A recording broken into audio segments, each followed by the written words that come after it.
Multiple members of Duque's party and its detained leader, former President Álvaro Uribe, have been tied to paramilitary groups that carry out countless massacres and political assassination when the FARC's paramilitary counterpart, the AUC, was in arms until 2006.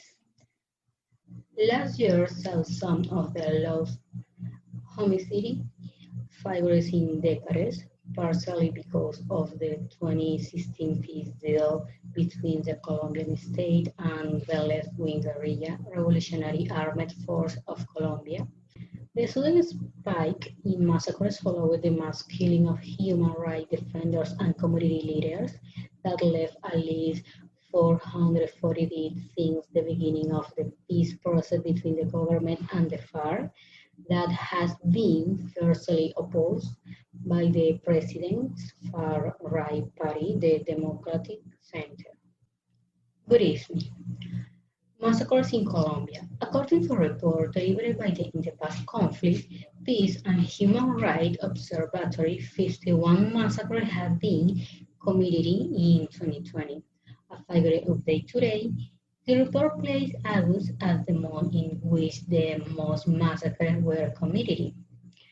The massacres are not a new phenomenon in the conflict that Colombia is experiencing, but there were two recently committed that made the country turn its eye back to those crimes.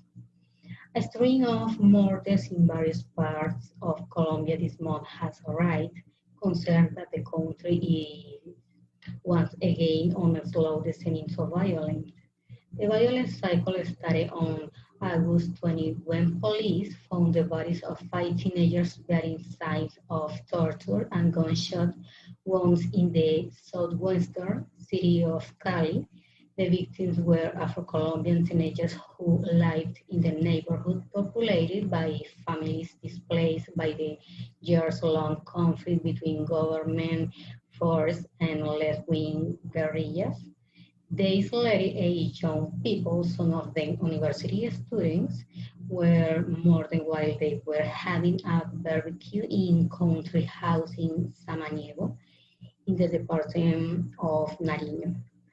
At least 8 people were killed in 2 massacres perpetrated on Monday in rural areas and the Colombian department of Antioquia and Bolívar. In the north of the country, authorities report the first massacres occurred in the villas of the La Valentina, which is part of the Antioquia municipality of Zaragoza, where the lifeless bodies of 5 people were found.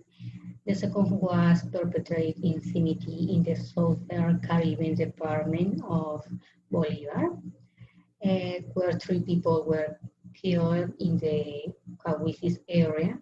Local authorities say the victims were 2 Venezuelan citizens and 1 Colombian. Authorities are clueless about who is behind the act. However, a dozen paramilitary, left-wing, and criminal groups operate in the country.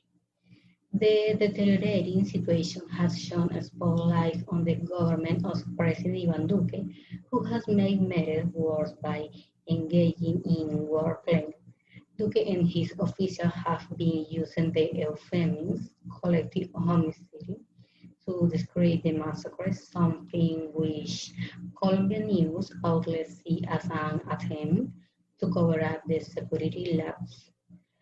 The sudden spike in such brutal killings, one young man had his throat slit open after a relative's calm,